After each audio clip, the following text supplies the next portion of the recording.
Nancy Briggs pulled her worn Ford pickup into the parking lot of Westfield Elite Shooting Club, her eyes lingering on the row of gleaming luxury vehicles that seemed to mock her 20-year-old truck. At 73, her hands were weathered but steady, marked with the lines of someone who had lived a life of discipline and purpose. She'd driven 3 hours from her small rural home to this upscale suburban shooting range after receiving an invitation to her grandson's birthday celebration. "Just come watch, Grandma," Tyler had said. "Dad got me a membership for my 21st. You don't have to shoot or anything." Nancy smiled at the memory as she grabbed her faded duffel bag from the passenger seat. Inside was a carefully wrapped gift for Tyler, alongside something else: her old service rifle, meticulously maintained despite its age. She hadn't touched it in nearly a decade, but something had compelled her to bring it today. Perhaps it was nostalgia, or perhaps it was the subtle condescension in her son-in-law Richard's voice when he had called to make sure she knew where the place was. The Westfield Elite Shooting Club stood like a modern fortress of glass and stone, a testament to wealth and exclusivity. As Nancy pushed through the heavy glass doors, the cool air conditioning hit her face along with the unmistakable scent of gun oil and expensive cologne. The receptionist, a young woman with perfectly manicured nails and a practiced smile, looked up from her computer. "Can I help you?" she asked, her eyes briefly taking in Nancy's simple clothes and weathered appearance. "I'm here for Tyler Williams' birthday gathering," Nancy replied, adjusting the strap of her duffel bag. "Oh, right. The Williams party. They're at lanes 7 through 10. The receptionist handed her a visitor's badge.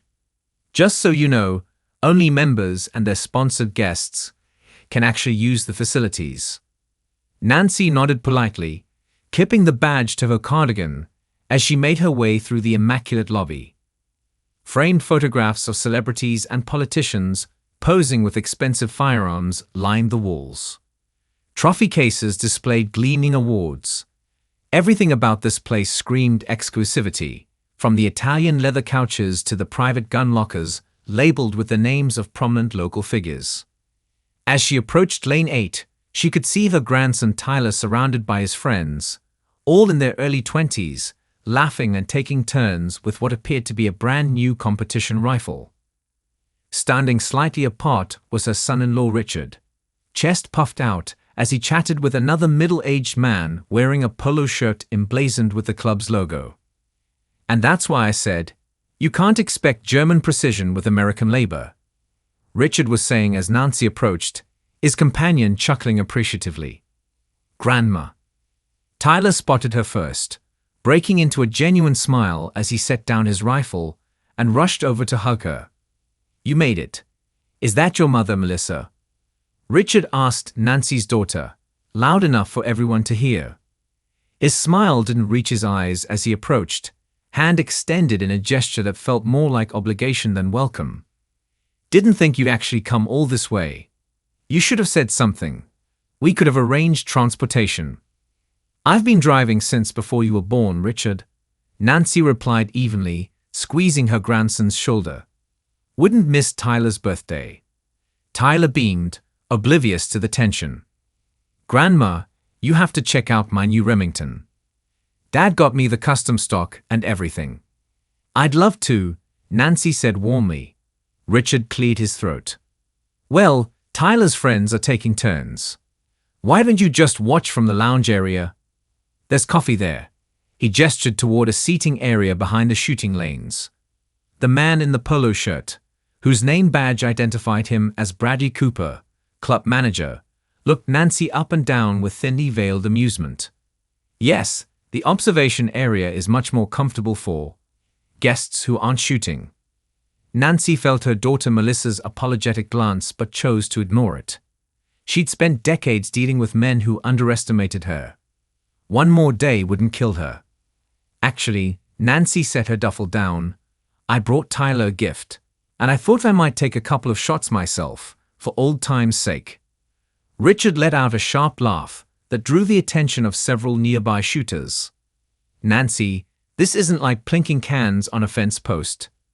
These are competition-grade facilities. Mom, Melissa whispered, you haven't shot in years. Bradley stepped forward, professional smile firmly in place. Ma'am, our guests need to demonstrate proficiency before using the lanes. Club policy for safety reasons. That's fine, Nancy replied calmly.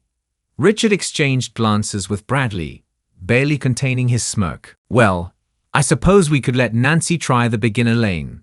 With supervision, of course. There was a ripple of poorly concealed laughter from some of Richard's friends who had gathered around, watching the scene unfold with evident amusement. One of them, a bald man with an expensive-looking watch, leaned over to another. $10 says she can't even handle the recoil. Tyler looked uncomfortable now, caught between excitement at showing off his new hobby and embarrassment at how his grandmother was being treated. Dad, Grandma used toe. It's all right, Tyler, Nancy cut in gently. I'd be happy to use the beginner lane. Bradley gestured toward lane 1, the closest to the door and clearly marked with a large novice sign. Frank will assist you, he said, nodding toward a bored-looking young man in a club uniform. Basic rental firearms only on that lane. Actually, Nancy unzipped her duffel bag. I brought my own. The atmosphere shifted palpably as Nancy carefully withdrew her rifle from its case. It wasn't flashy or new. A military-issue M40, a one-sniper rifle that had seen years of service. But it was immaculately maintained, with a worn wooden stock that had been polished by decades of handling. Whoa, Tyler breathed, recognizing quality despite his inexperience. Is that yours, Grandma? Before Nancy could answer, Richard stepped between them, his face flushed with embarrassment. Nancy, this is ridiculous. You can't just bring some ancient hunting rifle into a place like this. Bradley Cooper's professional demeanor slipped slightly as he eyed the weapon. Ma'am, we have strict regulations about non-authorized firearms. I'm afraid you'll need to use one of our rentals instead. This isn't some ancient hunting rifle, Nancy replied, her voice calm but firm. It's a precision instrument that I'm quite familiar with. Is that military issue? Asked one of Tyler's friends, genuine interest in his voice. Richard laughed too loudly. Please. Nancy's late husband was in the service, not her. She probably just kept his old gun. Nancy said nothing, but her eyes hardened slightly. Look, Bradley interjected smoothly. Why don't we just enjoy the party? Mrs. Briggs can watch from the observation area, and maybe try one of our ladies' specials another day. We have excellent beginner courses. Several of Richard's friends chuckled at this, and one woman in designer shooting gear added, The pink 22 is perfect for first-timers, honey. Tyler looked mortified. Dad, stop. Grandma knows how to. Tyler, Richard cut him off sharply. This is embarrassing enough. Your grandmother doesn't know what she's doing. Nancy carefully placed her rifle back in its case. For a moment, the range fell silent except for the distant sound of shots from the far end. When she spoke, her voice was quiet but clear enough that everyone nearby could hear. Richard, I've tried to respect your position in this family for 23 years. But you don't know the first thing about me or what I'm capable of. Richard's face darkened. What I know is that you're making a scene at my son's birthday. Your son, Nancy corrected gently, who invited me here. Bradley stepped forward, clearly wanting to defuse the situation before it escalated further. Perhaps we should move this discussion. He was interrupted by the arrival of an older man in a tailored suit, moving with the deliberate grace of someone who commanded respect without asking for it. The club pin on his lapel was gold rather than silver, marking him as someone important. Is there a problem here, Bradley? The man asked, his voice measured. No problem, Mr. Harrington, Bradley replied quickly. Just explaining our policies to a visitor. The man, evidently someone significant within the club hierarchy, studied Nancy for a moment, his eyes lingering on her rifle case. And who might this visitor be? Before Bradley could answer, Nancy extended her hand. Nancy Briggs. Something flickered across Mr. Harrington's face, recognition perhaps. But it was gone so quickly that Nancy thought she might have imagined it. William Harrington, he replied, shaking her hand firmly. Club president. I couldn't help overhearing. You've brought your own firearm. This is absurd. Richard interjected before Nancy could respond to Harrington. My mother-in-law thinks she can walk in here and start shooting a military rifle when she probably hasn't fired a gun in 30 years. Harrington's expression remained neutral. Is that accurate, Mrs. Briggs? Are you unfamiliar with your weapon? Nancy met his gaze steadily. I'm very familiar with it, Mr. Harrington. She's being stubborn, Richard insisted. Nancy, just accept that this isn't the place for you to play Annie Oakley. You're embarrassing Tyler and Melissa. Nancy glanced at her grandson, who looked anything but embarrassed by her. Rather, he seemed increasingly uncomfortable with his father's behavior. Melissa stood slightly apart, her expression caught between loyalty to her husband and concern for her mother. Perhaps a demonstration would settle matters, Harrington suggested, surprising everyone. Mrs. Briggs, would you care to show us your proficiency? Lane 15 is open. Bradley looked alarmed. Sir, Lane 15 is… I'm well aware of what Lane 15 is, Harrington cut him off smoothly. Richard snorted. This is ridiculous. She'll hurt herself or someone else. I'll take full responsibility, Harrington replied, his tone making it clear the matter was settled.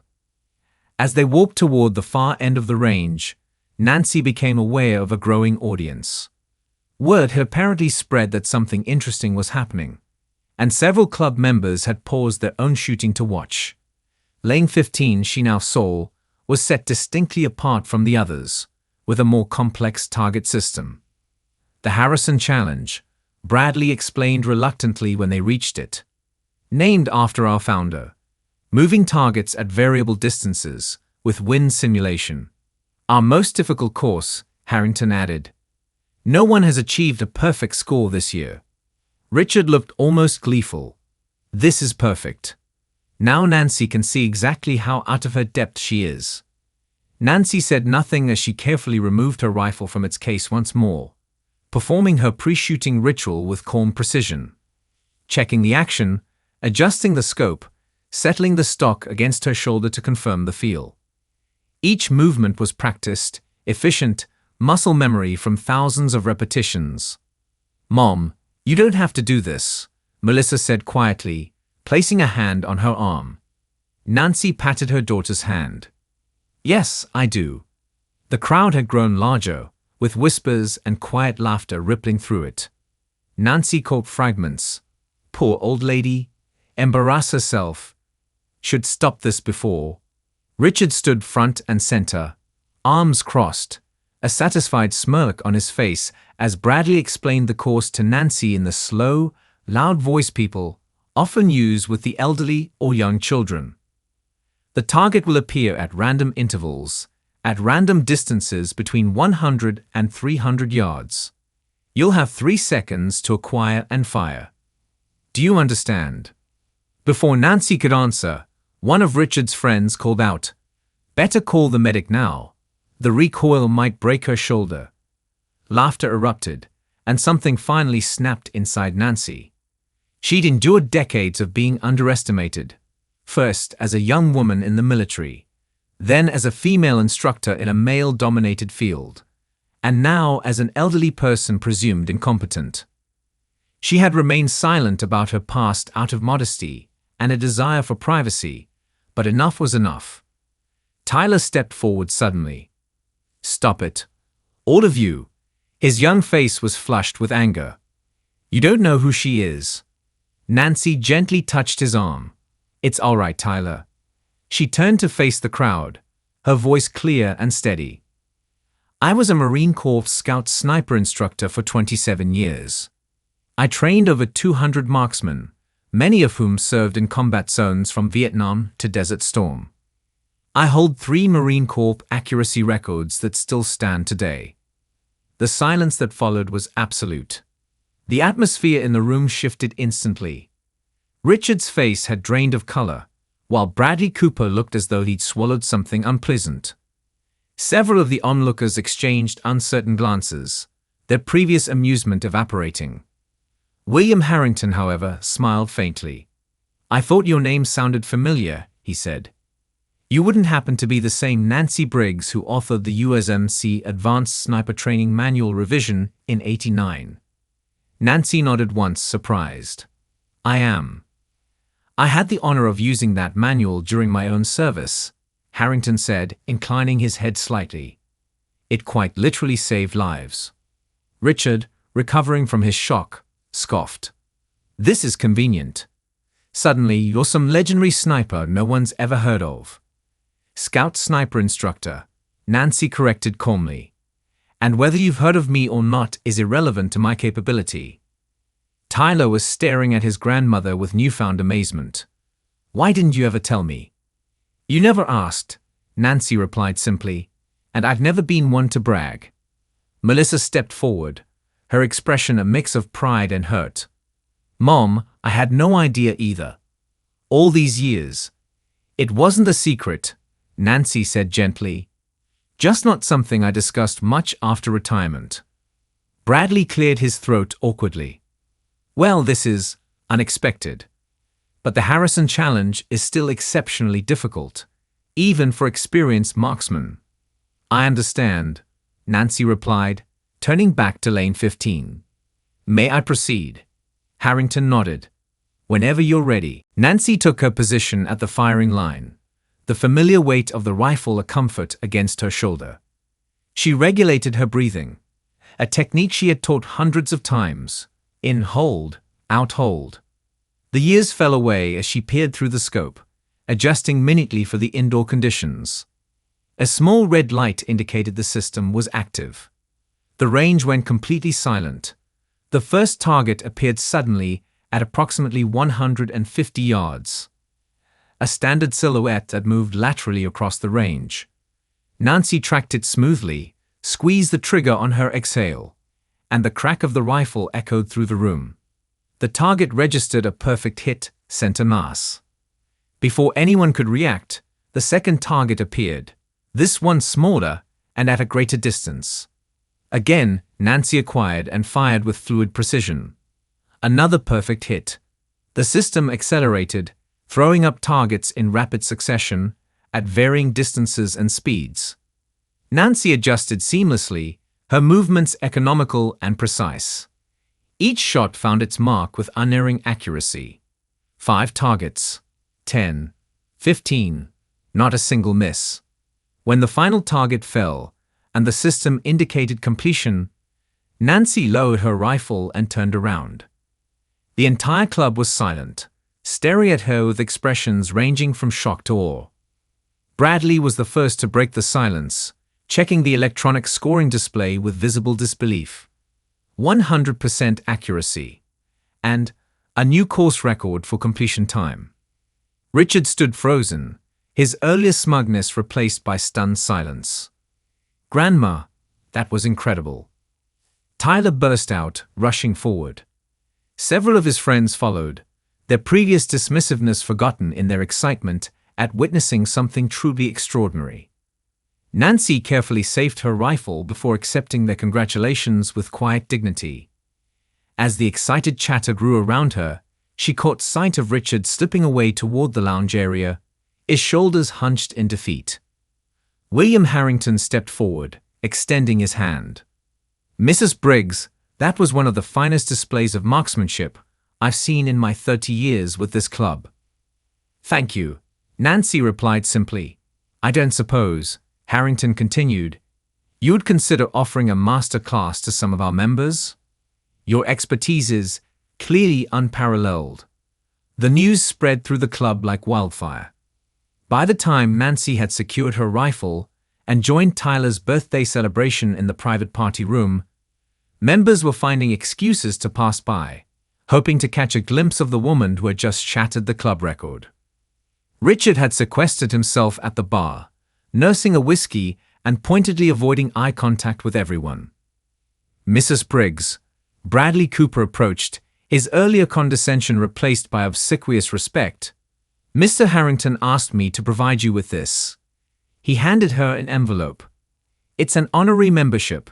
No fees, full privileges. Nancy accepted it with a nod. Thank you. And Bradley continued nervously, I wanted to personally apologize for my behavior earlier. It was unprofessional and discourteous. Apology accepted, Mr. Cooper. As Bradley retreated, Melissa took the seat beside her mother. I can't believe you never told me about your military career. All those years, and I just thought you were a shooting instructor at some local range. Nancy smiled. That was part of it. But it wasn't something I felt the need to announce. Because of Dad? Melissa asked quietly. Partly, Nancy admitted. Your father was proud of his own service, and I didn't want to overshadow that. After he passed, it just became habit to keep it private. Across the room, they could see Richard arguing with Harrington, gesturing emphatically while the club president maintained his composed demeanor. Eventually, Richard threw up his hands and stalked over to the table where Nancy and Melissa sat. So you've made your point, he said tightly. Congratulations. I wasn't trying to make a point, Richard, Nancy replied. I was accepting Tyler's invitation to participate in his birthday celebration. By humiliating me in front of my friends and colleagues. Melissa inhaled sharply. Richard, that's not fair, isn't it? Richard's voice rose slightly. She shows up with her ancient military rifle, announces her secret career that conveniently no one knew about, and makes me look like a fool for doubting her. Dad, Tyler had approached unnoticed. Grandma didn't humiliate you. You did that yourself by how you treated her. Richard turned on his son. You're taking her side now. After all I've done for you? Who paid for this party? Who bought you that custom Remington? This isn't about sides, Tyler replied, more maturely than his 21 years would suggest. It's about respect. Other guests were beginning to notice the confrontation, heads turning in their direction. Richard, aware of the attention, lowered his voice but couldn't keep the bitterness from it. You've been undermining me from day one, Nancy. Always the quiet judgment, the subtle suggestions that you know better. Well, now you've got your moment of glory. I hope it was worth it. Nancy looked at her son-in-law calmly. Richard, I have never tried to undermine you. I've respected your position in this family, even when I disagreed with your decisions. Like hell you have, he hissed. You think I don't see the way you look at me? The way you've influenced Tyler, turned him against me. That's enough, Richard, Melissa said firmly. You're embarrassing yourself. Of course you'd side with her too. Richard stood abruptly. I'm getting another drink. As he stalked off, William Harrington approached their table. Is everything all right here? Just a family discussion, Nancy replied diplomatically. Harrington nodded, though his expression suggested he'd observed enough to draw his own conclusions. Mrs. Briggs, a number of our members have expressed interest in that master class we discussed. Several are quite influential in veterans organizations that support wounded warriors. They suggested a charity event, with proceeds going to the Veterans Support Foundation. The idea caught Nancy by surprise. I hadn't considered anything so formal. It would be a tremendous opportunity, Harrington pressed gently. Not just for our members, but for the veterans who would benefit. Tyler's eyes lit up. Grandma, you should do it. That would be amazing. Nancy considered for a moment. I would need to think about it. It's been years since I instructed formally. From what I saw today, Harrington smiled. It's like riding a bicycle for you. Please consider it. In the meantime, may I introduce you to some people who would very much like to meet you. 2 weeks later, Nancy found herself back at the Westfield Elite Shooting Club. This time arriving to a very different reception. The same receptionist who had barely acknowledged her before now jumped to attention, offering coffee and escorting her personally to the conference room, where the charity event planning committee waited. William Harrington presided over the meeting. which included several club board members, representatives from local veterans groups, and, to Nancy's surprise, a journalist from a prominent shooting sports magazine. The proposed event had grown substantially in scope, no longer just a master class, but a full-day seminar culminating in a shooting competition with Nancy as the guest of honor. The response has been overwhelming, Harrington explained. We've already had 70 members sign up at $500 each, with all proceeds going to the Veterans Support Foundation as agreed. And the magazine would like to do a feature story, added the journalist, highlighting both your military career and the charity event. Nancy felt slightly overwhelmed. This is much bigger than I anticipated. Success often is, Harrington smiled. Oh, and your grandson Tyler has been instrumental in organizing the junior division. Remarkable young man. The planning session continued for another hour, with Nancy providing input on the technical aspects of the competition. As the meeting concluded and people began to file out, Bradley Cooper approached her with a tablet in hand. Mrs. Briggs, I thought you might want to see this. Our social media announcement about the event has gone viral in shooting sports circles. Over 50,000 shares already. Nancy glanced at the screen, surprised to see her name trending alongside hashtags like #LegendaryInstructor and #SniperGrandma. There was even footage someone had captured of her Harrison Challenge performance, already at 2 million views. I'm not sure how I feel about this kind of attention, she admitted. It's well-deserved, Bradley assured her. And it's driving enormous interest in the charity aspect. As Nancy was preparing to leave, she encountered Richard in the lobby, apparently waiting for her. His expression was difficult to read, not the open hostility of their last encounter, but not exactly friendly either. Nancy, he acknowledged stiffly. I heard you were here today. Hello, Richard. Yes, just finalizing details for the event. He nodded, his jaw working as though he was struggling with what to say next. Melissa mentioned you're staying with them until the event. Just for a few days, Nancy confirmed. It's easier than driving back and forth. Richard cleared his throat. I understand you've become quite the celebrity around here. Hardly by choice, Nancy replied. It seems to have taken on a life of its own. That's what I wanted to talk to you about. Richard glanced around to ensure they weren't overheard. This event, it's becoming significant. Corporate sponsors are getting involved. There's talk of television coverage. Nancy raised an eyebrow, genuinely surprised. Is that right? Yes, and Richard hesitated, then continued in a lower voice. I've been approached about being interviewed as the son-in-law of the legendary Nancy Briggs.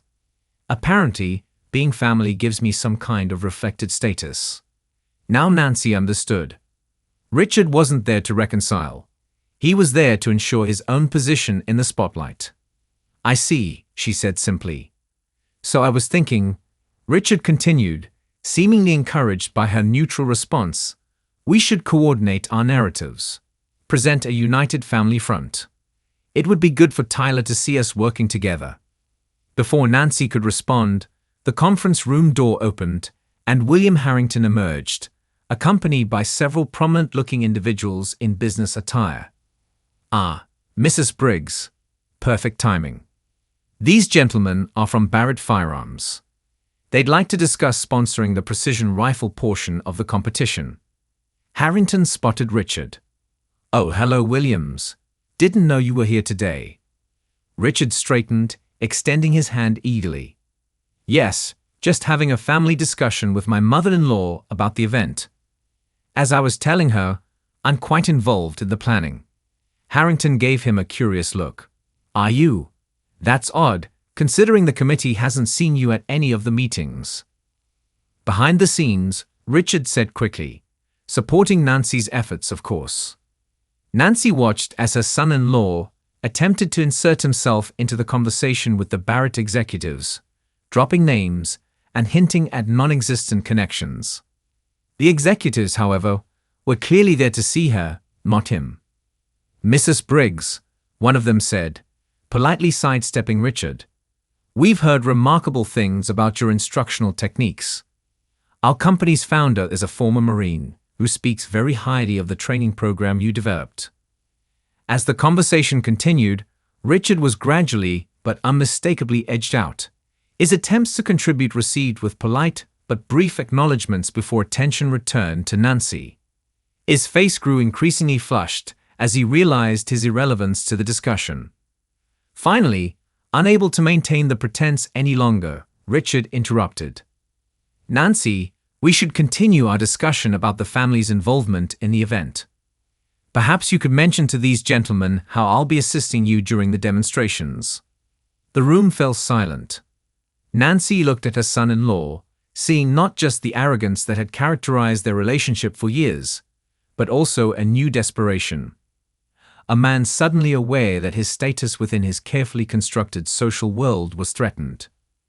"Richard," she said quietly but firmly, "you won't be assisting me during the demonstrations because you lack the necessary qualifications and experience. If you'd like to volunteer for the event in another capacity, I'm sure the committee would welcome the help." Richard's face went from red to white. "I see. Still determined to humiliate me, aren't you?" "No, Richard. Just determined to run a safe and professional event." "Mrs. Briggs is right," Harrington interjected. "The instructional segments require certified expertise. Safety regulations." Richard looked from face to face, finding no allies. "Fine," he said tightly. "I know when I'm not wanted." He turned and stalked toward the exit, dignity in tatters. Nancy felt no triumph in the moment, only a quiet sadness that had come to this. But she also felt something she hadn't experienced in years.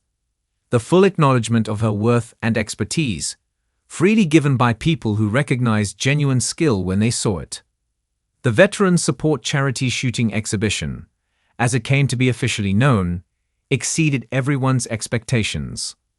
Over 300 participants, dozens of sponsors, and thousands of spectators filled the Westfield Elite Shooting Club and its grounds on a perfect Saturday in early autumn. National shooting sports celebrities made appearances, but the undeniable star of the day was Nancy Briggs.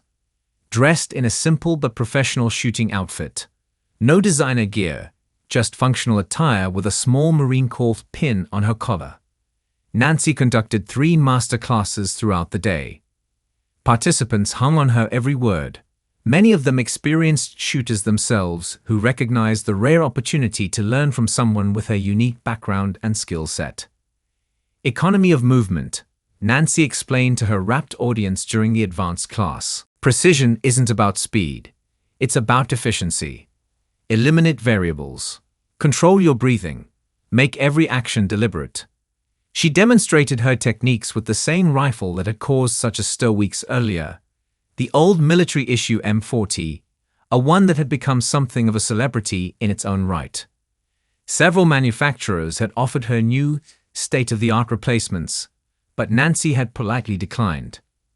"This one knows me," she'd explained simply. Tyler had blossomed in his role organizing the Junior Shooters program, showing a natural talent for instruction that made Nancy quietly proud. Melissa moved through the event taking photographs and coordinating volunteers, periodically catching her mother's eye with smiles of amazement at what had unfolded from that contentious birthday party. Richard had kept his distance for most of the day, lurking at the periphery of events, his customary confidence notably diminished. Nancy had spotted him several times, watching her demonstrations from afar, his expression unreadable. As the event wound down and the charity competition reached its final rounds, William Harrington approached Nancy with news that the fundraising goal had been not just met, but tripled, with over $200,000 raised for veterans programs. "Your exhibition alone brought in nearly $50,000, he told her. "People were paying premium donations just to watch you demonstrate those advanced techniques." Nancy was genuinely moved. "I'm glad something good has come of all this attention." "Something extraordinary," Harrington corrected. "And speaking of which, there's someone who'd like to speak with you before the closing ceremony." He led her to a quiet area behind the clubhouse where, To her surprise, Richard was waiting. He looked different, humbled, perhaps his usual polished appearance slightly rumpled as though he hadn't slept well. "I'll give you some privacy," Harrington said, retreating tactfully. For a moment, neither Nancy nor Richard spoke. Then Richard broke the silence, his voice lacking its usual bluster. "That was quite something out there today." "Thank you," Nancy replied neutrally. Richard ran a hand through his hair. "I've been watching you teach. The way people respond to you. It's not just that you know what you're talking about, though obviously you do. It's how you share that knowledge. No ego, no showing off, just clarity." Nancy waited, sensing he had more to say. "I've built my entire life around being the expert, the authority," Richard continued. "In my business, with my friends, with my family." He looked away. "And then you come along and effortlessly demonstrate what real expertise looks like. And it's nothing like what I've been doing." "Richard, please, let me finish. I've been a pompous, insecure ass. To you, especially. For years." He met her eyes directly. "I'm sorry, Nancy. Truly sorry." The apology was so unexpected that Nancy found herself momentarily at a loss for words. "Tyler deserves a father who can admit when he's wrong," Richard added. "And Melissa deserves a husband who's secure enough to recognize other people's strengths without feeling threatened." He hesitated. "I'd like to try to be that person. I'm not there yet, but I'm trying to learn." Nancy studied her son-in-law's face, seeing genuine regret there. "Apology accepted, Richard. I don't expect things to change overnight," he said. 20 years of being a jerk can't be undone with one conversation. But I wanted you to know that I see it now." Their discussion was interrupted by Bradley Cooper, who approached with obvious reluctance to intrude. "Excuse me, Mrs. Briggs, but you're needed for the awards ceremony. And Mr. Williams, your son is looking for you. Something about wanting you both in the family photo." Richard looked surprised. "Both of us." "That's what he said, sir." As they walked back toward the main event area, Richard cleared his throat. "So, I understand from Melissa that you're considering Harrington's offer to become a regular instructor here." "Part-time," Nancy confirmed. "Just 2 days a month. It seems I still have something to contribute." "You always did," Richard said quietly. "I just wasn't willing to see it." The closing ceremony was brief but moving. The check presentation to the Veterans Support Foundation was met with enthusiastic applause, as was the announcement of the competition winners. To everyone's surprise, Tyler took third place in the advanced division, using the fundamentals his grandmother had taught him over the past weeks. As Nancy stood watching her grandson accept his award, she felt a deep sense of contentment. The skills, honed over decades and nearly forgotten in retirement, had found new purpose. Not in combat or military training, but in building bridges between generations, between veterans and civilians, between past accomplishments and future possibilities. William Harrington approached as the ceremony concluded, offering his hand. "You've transformed this club, Mrs. Briggs. Reminded us what marksmanship is really about. Precision, discipline, humility." Nancy smiled. "Sometimes the most important lessons come from unexpected sources." "Indeed," he agreed. "Which reminds me, the board has unanimously voted to rename the Harrison Challenge. From next month, it will be known as the Briggs Precision Course." Nancy shook her head, genuinely taken aback. "That's not necessary." "On the contrary," Harrington insisted. "It's entirely appropriate. Your name should be associated with excellence." He glanced over at Richard, who was now engaged in animated conversation with Tyler near the awards table. "And speaking of unexpected outcomes, your son-in-law approached me earlier about volunteering for the club's Veterans Outreach Program." Nancy raised an eyebrow. Richard did. "Yes," said something about wanting to use his business connections to help secure job placements for veterans transitioning to civilian life. Harrington looked thoughtful. "People can surprise you, can't they?" They certainly can, Nancy agreed, watching as Melissa joined her husband and son, the three of them forming a tableau that seemed more genuine than any family portrait Richard had previously orchestrated. That evening, as the club staff began breaking down the event setups, Nancy found herself alone on the now empty firing line. The facility was quiet, the earlier chaos of hundreds of participants replaced by a peaceful stillness. She removed her old rifle from its case one more time, feeling its familiar weight, running her fingers along the worn wooden stock that had absorbed the oils from her hands over countless hours of use. One last shot. Came Tyler's voice from behind her. Nancy turned to see her grandson approaching, his new competition medal hanging around his neck. "Just saying goodbye to an old friend," she replied, carefully returning the rifle to its case. "I'm donating it to the club's museum display. Harrington's setting up a small exhibit about the history of marksmanship training." Tyler nodded. "That's cool. But you'll get a new one for your instructor position, right?" "Already ordered," Nancy smiled. "Though I doubt it will ever feel quite the same." They stood in companionable silence for a moment, grandmother and grandson, united by a newfound appreciation of their shared heritage. "You know," Tyler said eventually, "Dad's different since that day. Not completely. He still has his moments. But it's like something shifted. He actually listens now, sometimes." "People can change when they're ready to," Nancy said. "The hardest shot is the one you take at your own ego." Tyler grinned. "Is that from your famous training manual?" "No," Nancy laughed. "That one's just from life." As they walked together toward the exit where Melissa and Richard were waiting to drive them home, Nancy reflected on the strange path that had led her here. One contentious birthday party had somehow blossomed into renewed purpose, restored family relationships, and a platform to support the veterans she had always considered her true family. The next morning, as Nancy packed her bags to return to her small rural home, she found an envelope that someone had slipped under her guest room door. Inside was a handwritten note from Richard.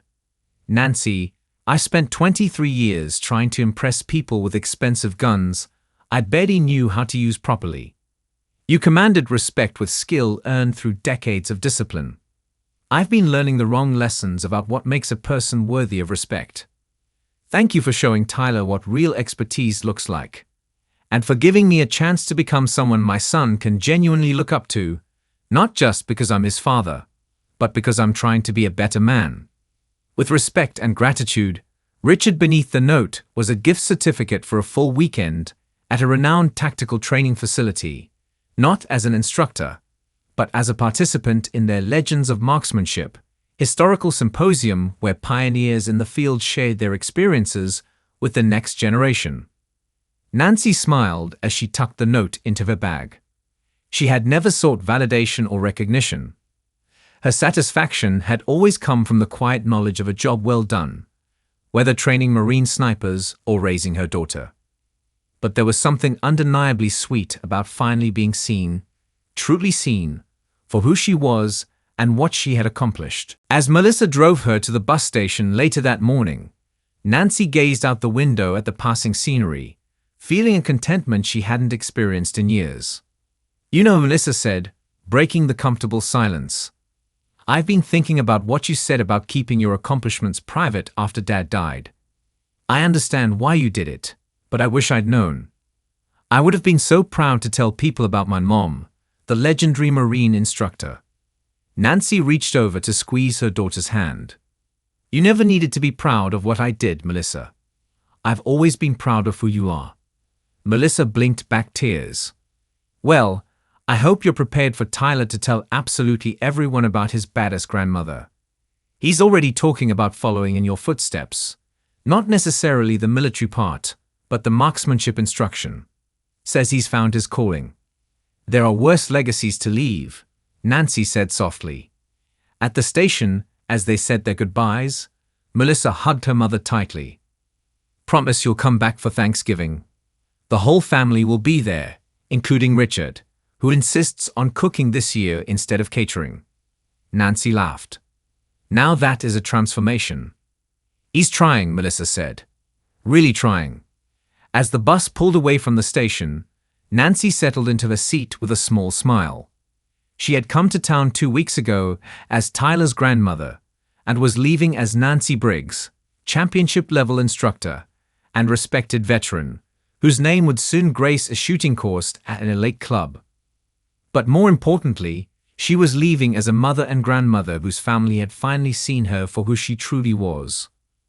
The bus passed the turnoff for the Westfield Elite Shooting Club, and Nancy caught a glimpse of its distinctive stone entrance. The place where she had been mocked and dismissed was now a place where her legacy would live on. Not because she had sought revenge or validation, but because she had simply stood her ground and demonstrated her worth with quiet dignity. In the end, she hadn't needed to shout to be heard. She had only needed to take one perfect shot.